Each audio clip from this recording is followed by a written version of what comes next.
दोस्तों जय श्री राम। दोस्तों 80 के दशक में शूट हुए रामायण सीरियल को लोग आज भी परिवार के साथ देखना पसंद करते हैं। रामायण की शूटिंग ऐसे समय में हुई थी जब टेक्निक इतनी विकसित नहीं हुई थी और सीरियल को दुनिया में जितना पसंद किया गया उसका मुकाबला आज तक कोई नहीं कर पाया है। आपको बता दें कि आज तक जितने व्यूज रामानंद सागर की रामायण को मिले हैं उतना सिनेमा जगत में किसी भी धारावाहिक या किसी भी मूवी को नहीं मिले हैं। तो दोस्तों आपके जहन में भी आखिर ये सवाल आया होगा कि 1990 के दौर में इतनी टेक्नोलॉजी ना होने के बावजूद भी रामायण की शूटिंग किस तरह से हुई होगी और शूटिंग के दौरान क्या क्या परेशानियां आई थी और उन्हें कलाकार किस तरह से मैनेज करते थे। सारी शूटिंग एक ही जगह पर हुई थी या अलग अलग जगह पर हुई थी। उस दौर में वानर सेना जामवंत जैसे जो कुछ किरदार थे वो किस तरह से डेवलप हुए थे।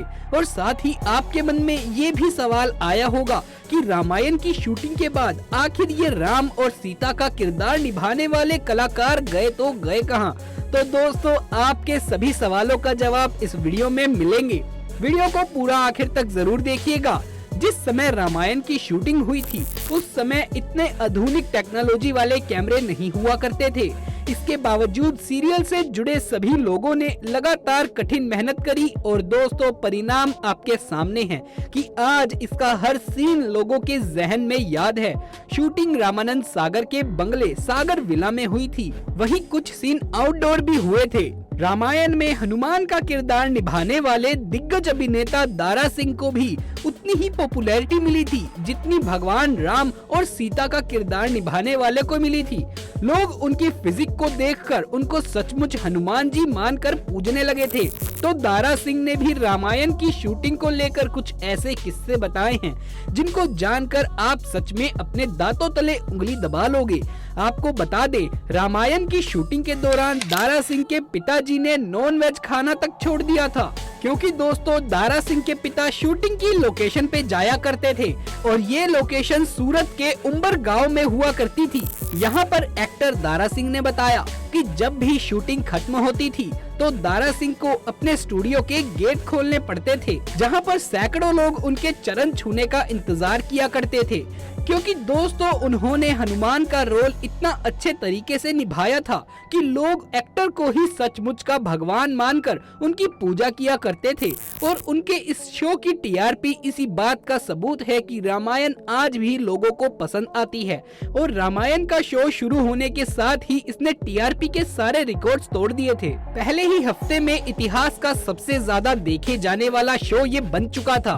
वहीं आपको बता दें कि रामायण की शूटिंग के लिए हॉलीवुड से भी लेनी पड़ी थी मदद क्योंकि हनुमान का संजीवनी बूटी लाने वाला सीन दोस्तों आज के टाइम पर तो वीएफएक्स और ग्राफिक्स के टेक्नोलॉजी इतनी ज्यादा डेवलप हो चुकी है कि कोई भी सीन आसानी से पूरा हो जाता है, लेकिन उस समय इतनी ज्यादा टेक्नोलॉजी नहीं थी और रामायण में संजीवनी बूटी लाने वाला सीन, हनुमान जी के उड़ने वाला सीन, वहीं पुष्पक विमान का उड़ना जैसे कई स्पेशल इफेक्ट को उस समय के दौर में भी इतना अच्छा इस्तेमाल किया गया जो कि दोस्तों आज भी बिल्कुल रियल लगता है।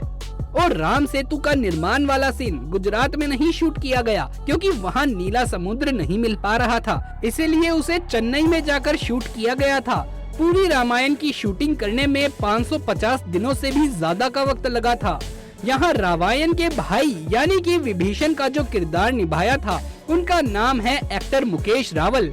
जब रामायण की शूटिंग हो रही थी उस वक्त मुकेश मुंबई में एक बैंक में कार्यरत थे और बताया जाता है कि रामायण की शूटिंग के कारण वो बैंक की ड्यूटी नहीं कर पाते थे। इसी वजह से बैंक ने उन्हें नोटिस भी दे दिया था।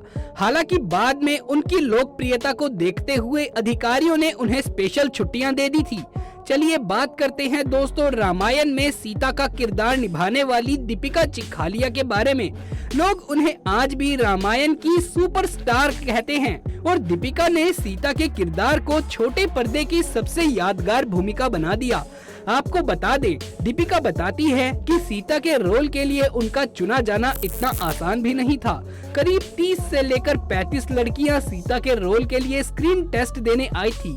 दीपिका कहती हैं कि वो काफी ज्यादा घबराई हुई थी क्योंकि वो सारी लड़कियां काफी खूबसूरत, टैलेंटेड और ग्लैमरस थी, मगर चुना मुझे गया। शायद मैं रामायण की सीता की छवि के लिए अनुकूल थी।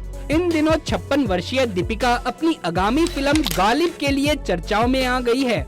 बताया जा रहा है कि ये खूंखार आतंकवादी अफजल गुरु और उसके आसपास उपजे घटनाक्रमों से संबंधित फिल्म है। इस फिल्म में दीपिका आतंकवादी अफजल गुरु की पत्नी का रोल निभा रही हैं।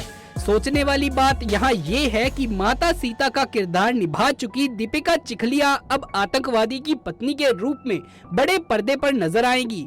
हाल ही में एक साक्षात्कार में दीपिका चिखलिया ने अपनी इस फिल्म का जिक्र किया है।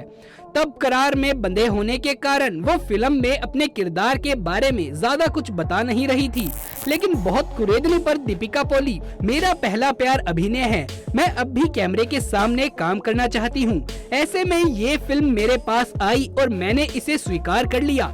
मेरा भरोसा है कि इसमें मेरा काम देखकर और लोग भी मुझसे संपर्क करेंगे। ये बात कहते हुए दीपिका को अपने आत्मसम्मान का बोध भी बार बार हो रहा था। वहीं रामायण को लेकर दीपिका ने बताया कि जब शूटिंग होती थी तो उस समय कलाकार काफी दिनों तक एक दूसरे को स्क्रीन नेम के हिसाब से ही बुलाया करते थे। रामानंद जी भी हमें स्क्रीन नेम से ही बुलाते थे। उनका मानना था कि ऐसा करने से कलाकारों को अपनी भूमिका की गहराई में उतरने में सुविधा होगी। जब 80 के दशक में रामायण का टेलीकास्ट होता था तब ये रविवार सुबह 9:30 बजे आता था। तब लोग अपने टीवी पर माला डाल देते थे। लोगों का विश्वास था कि भगवान यानी कि ईश्वर साक्षात उनके घर पर आ गए हैं।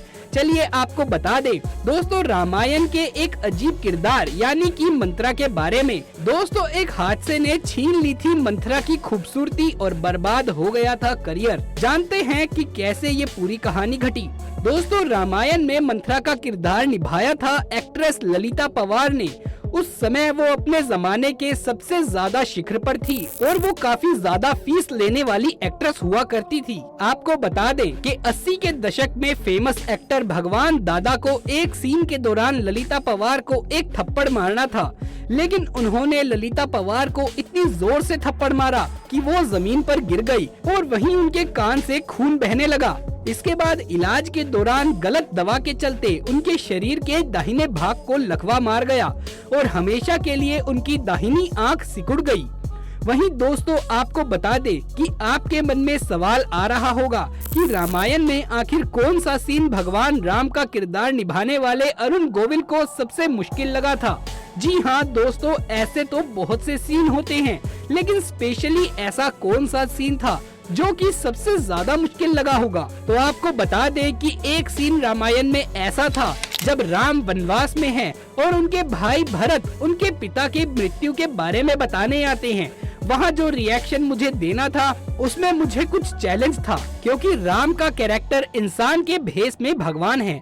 हालांकि उन्होंने कभी भी खुद को भगवान के रूप में नहीं दिखाया, इसीलिए कैरेक्टर और उनकी बैक स्टोरी को दिमाग में रखते हुए रिएक्शन देना थोड़ा सा मुश्किल था। वहीं अरुण गोविल बताते हैं कि जब भी हम शूटिंग करना शुरू करते थे तो हमें ये पता नहीं होता था कि शूटिंग कब खत्म करेंगे और उस समय शिफ्ट जैसा कुछ भी सिस्टम नहीं हुआ करता था। सागर साहब को रात में शूटिंग करना बहुत पसंद था, इसीलिए ज्यादातर समय हम अपनी पूरी शूटिंग रात में ही किया करते थे। इकट्ठे मिलकर काम करते थे और वो मुझे परिवार की तरह ही समझते थे। मुझे याद है जब इकट्ठे उठते बैठते थे, काम करते थे तो टाइम की कोई भी फिक्र नहीं होती थी।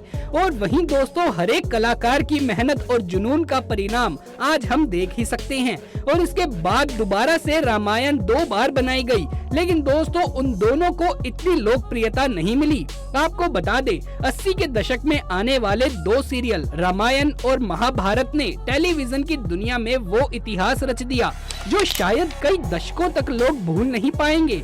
इन सीरियल के कुछ किरदार ऐसे हैं जिनके बारे में लोग आज भी जानना चाहते हैं और उनको देखना चाहते हैं। दोस्तों रामायण के बारे में तो हमने आपको बता दिया, लेकिन क्या आप ये नहीं जानना चाहेंगे कि महाभारत के श्री कृष्ण आज कहाँ हैं? अगर हाँ तो कमेंट्स में बताइए, हम इस पर भी एक वीडियो जरूर बताएंगे। फिलहाल आज की वीडियो में इतना ही।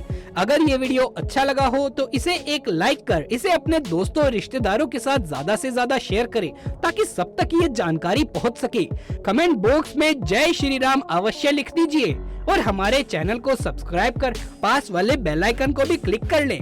जल्द मुलाकात होगी आपसे किसी अगली वीडियो में, तब तक के लिए आप सभी का धन्यवाद।